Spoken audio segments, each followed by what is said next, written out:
noite.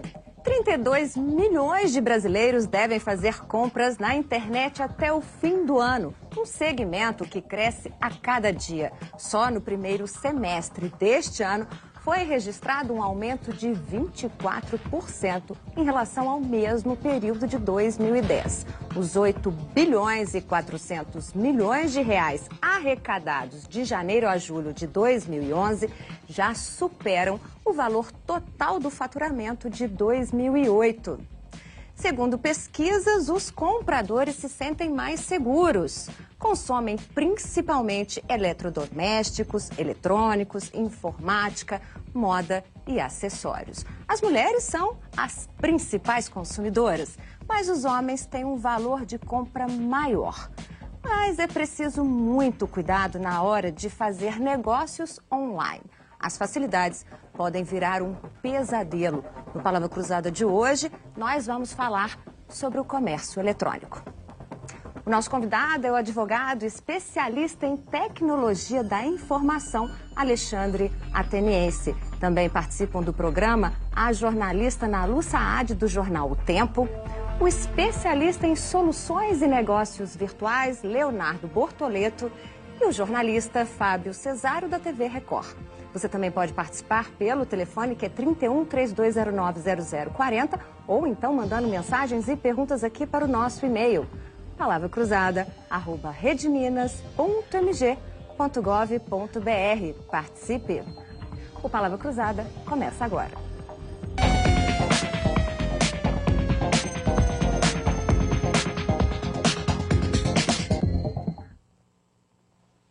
Alexandre, boa noite. Boa noite a todos. Boa noite. É uma multidão, né, assim, que está entrando cada dia mais nesse comércio eletrônico. Na semana passada a gente falou sobre a questão da classe C e a gente verificou que é uma classe que tem um poder de compra de R$1 trilhão, né? As pessoas que dominam o mundo virtual estão cientes disso, né, dessa classe que está chegando para poder absorver tudo isso? Acredito que sim, tanto é que a oferta de serviços cresce a cada dia para atender justamente essa nova classe, né? Eu acho que os resultados desses números que você apresentou, Amélia, seria um somatório de vários aspectos, né? O crescimento da economia, primeiro. Uma estabilidade que a gente não estava acostumado. Exatamente, né? E propiciar, por exemplo, que o pessoal da classe C tivesse acesso a um computador, ou mesmo acesso à internet, ainda que seja através das lan houses. E também o somatório em relação ao aumento, ao amadurecimento da relação de confiança que o brasileiro adquiriu com o comércio eletrônico. Isso se dá, no meu ponto de vista, em relação ao aperfeiçoamento de alguns mecanismos que garantem essa relação de confiança, seja na forma de pagamento, que você hoje tem meios que possam garantir que você possa cancelar a sua compra caso o produto que recebido não corresponda àquilo que foi ofertado, ou mesmo também sites que te propiciam checar referências quanto à má qualidade da prestação de serviço.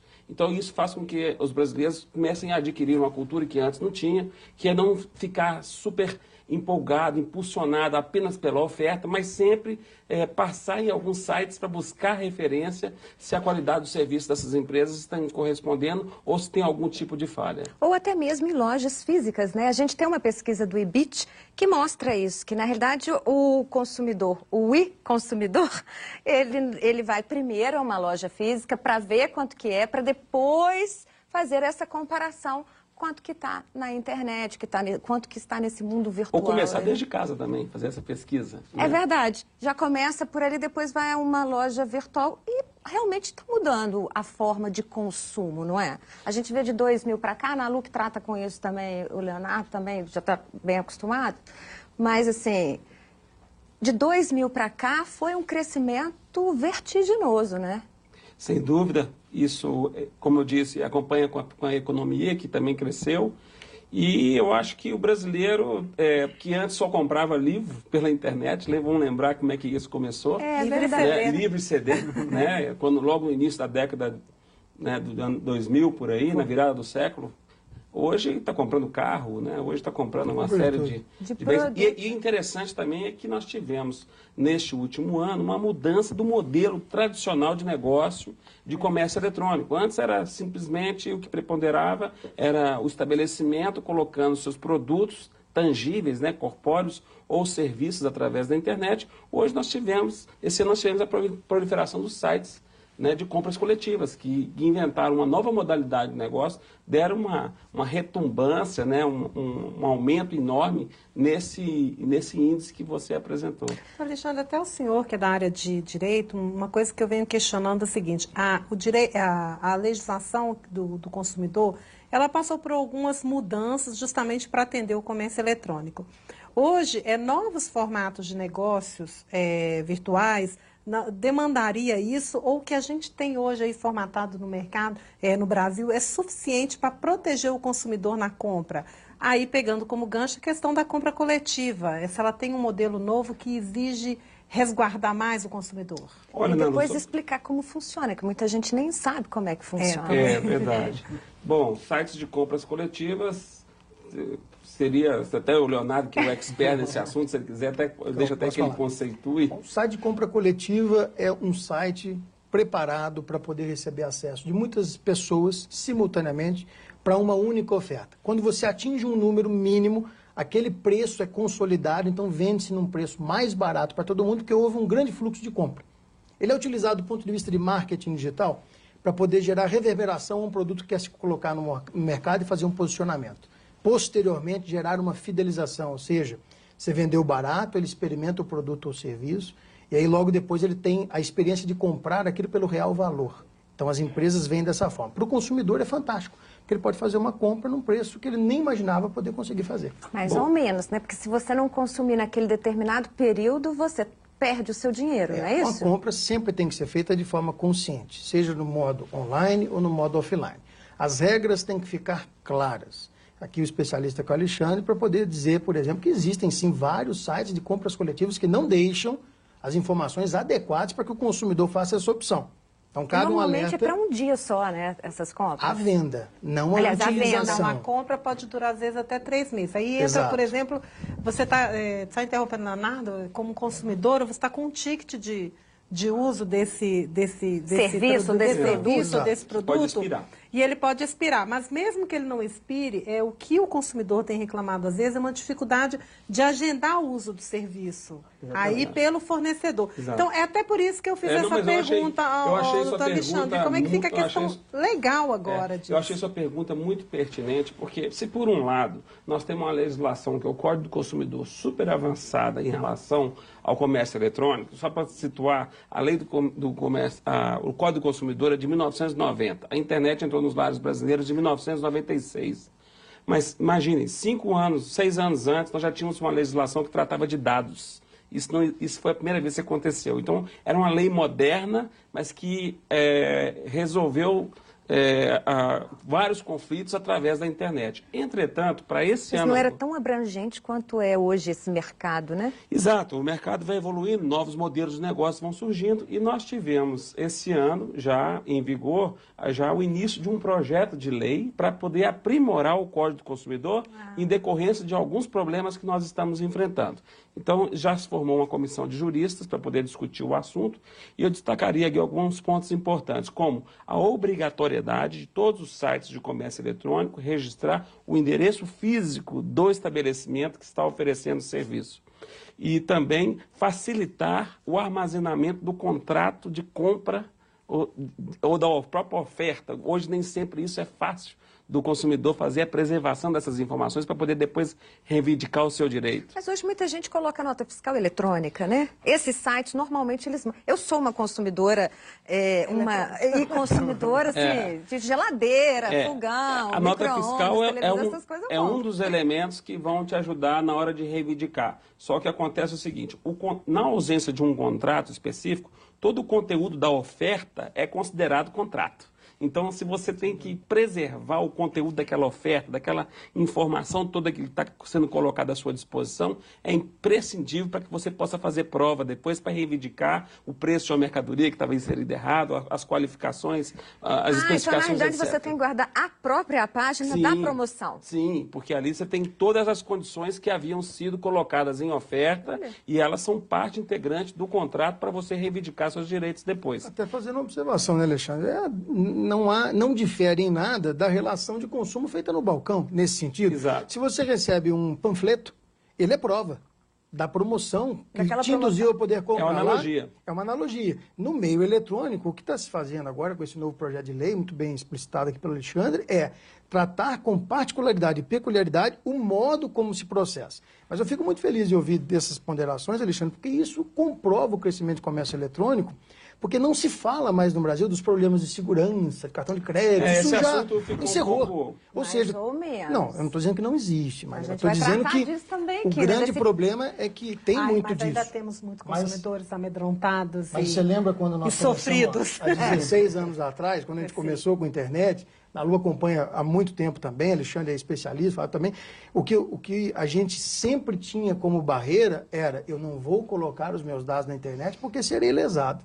Isso hoje já não é regra, isso é exceção. Tudo que nós estamos tratando aqui, até esse Mais ou ponto, menos, Leonardo, nós mas, estamos por exemplo, colocando... Quando você faz transações bancárias, as pessoas têm medo. A grande maioria, principalmente os homens, ainda preferem ir a uma agência e fazer, tem medo de colocar. As mulheres acho que são até mais tranquilas nesse E a agenda aspecto. faixa etária que você vai avaliar. Isso Porque- até impede, desculpa, doutor, Imagina. impede também o crescimento da compra pela internet, né? Porque a fraude hoje Então, acontece. é isso que eu estou colocando. Desde 2000, ela só cresce e nunca menos que 30%. Olha. Em 2008, onde teve recessão comércio para todo eletrônico. lado, comércio eletrônico. Em 2008, quando tudo teve recessão, a internet cresceu 34% em número de consumidores e valor de consumo e ticket médio. Então, hoje um ticket médio de uma compra no Dia dos Namorados é de R$400. Ticket médio. Isso você não encontra no comércio convencional. mas Não o- existe o segurança que de fazer compras até de grandes valores. Você falou Até- produtos caros, fogão, geladeira Esse e é o tudo ponto mais. também, que eu comprei pela internet. Televisão, geladeira, fogão, Produtos micro-ondas. de valor alto. É verdade. né? Eu acho então, que- você não teve essa barreira. O que eu estou dizendo é que as ponderações do Alexandre, muito bem colocadas, são na relação do consumo. Ou seja, se o consumidor pode ser lesado, induzido a erro, que não difere em nada do mundo offline. É isso que eu estou dizendo. Existem barreiras tecnológicas, sim, mas hoje elas são muito minimizadas, porque os produtos de comércio eletrônico brasileiros, em suma, são bons. São bem produzidos e geram confiança e Tem credibilidade. outras Bom, não. coisas, outras questões, mas sem eu dúvida. queria que você continuasse assim, colocando os pontos dessa lei. Pois é, E a gente o projeto. lembrar do projeto. E a gente lembrar do projeto do Eduardo Azeredo, né, que na realidade foi o que deu o pontapé inicial aí para tentar, pelo menos, regulamentar, né? O que acontece? Então, além desses outros requisitos que estão sendo pensados, tem um também que eu acho extremamente importante, que é de se aperfeiçoar o registro da hora em que a transação é efetuada. Isso, sobretudo, em decorrência dos sites de compras coletivas, que muitas Mas isso vezes... hoje, com perícia, é perfeitamente Sim, mas acontece provável, que o não é, site doutor? deveria prover recursos tecnológicos mais apurados para poder registrar com certificação digital, por exemplo, a hora em que a compra é efetuada ou o tempo que está começando a contar o prazo para poder exercer aquele ticket de Agora, compra. sem querer fazer inferno, mas colocando vocês dois frente a frente. De um lado, quando gera esse tipo de trabalho, causa um certo extra a um trabalho extra e uma estrutura tecnológica maior, não é? Eu acho que o Alexandre está colocando, separa o joio Quanto do mais trigo. segurança, exato. você Ele acaba, separa, né? Eu acho que a Ele gente tem separa que o joio levar do trigo. Exatamente. Eu acho que a gente tem que levar em consideração o seguinte: o comércio eletrônico como um todo para dar certo, ele tem que estar sempre preocupado em aferir relação de confiança com os consumidores. Então, tudo que se está pretendendo através desse projeto de lei é de aumentar o nível de confiança das pessoas para poder efetivar compras mais bem-sucedidas através. Porque, por exemplo, nós temos casos até aqui em Minas Gerais, do Triângulo Mineiro, de sites que foram simplesmente umas arapucas, estelionato virtual, que isso está sendo combatido Isso é um grande no projeto do ex-senador Azeredo, que é você fazer a difusão através do meio eletrônico, né, enfim, de sites, o que seja, para poder obter vantagem ilícita. Então, montar um site hoje não exige nenhum requisito de aprovação legal ou mesmo da administração pública. Então, nós temos que viver de instrumentos para poder checar essas referências de relação, de confiança que nós temos. Então, aquele os problemas que o ainda funciona? Funciona, eu acho que, só que mais do que o cadeadozinho... É aquilo que te dá uma segurança também, né? Também. Aquilo te dá segurança tecnológica de que as informações que são ali trafegadas têm criptografia e que você não vai ter a possibilidade de perder essas informações, de ser roubado essas alguém informações. interceptar a sua mensagem, a sua informação, no momento em que você estiver fazendo a compra diretamente no site do estabelecimento. O que o Alexandre está explicando é mais profundo e não tem nada a ver com tecnologia especificamente. Ele está dizendo que na relação do consumo, explicitamente, ela tem que ficar mais clara para gerar confiança, para que a pessoa compre consciente. Agora, na realidade, igual aquelas letrinhas de contrato, né? Exatamente. Com letrinha que ninguém enxerga aquilo. Ou seja, as pessoas não você têm tem que dar... Analogia perfeita.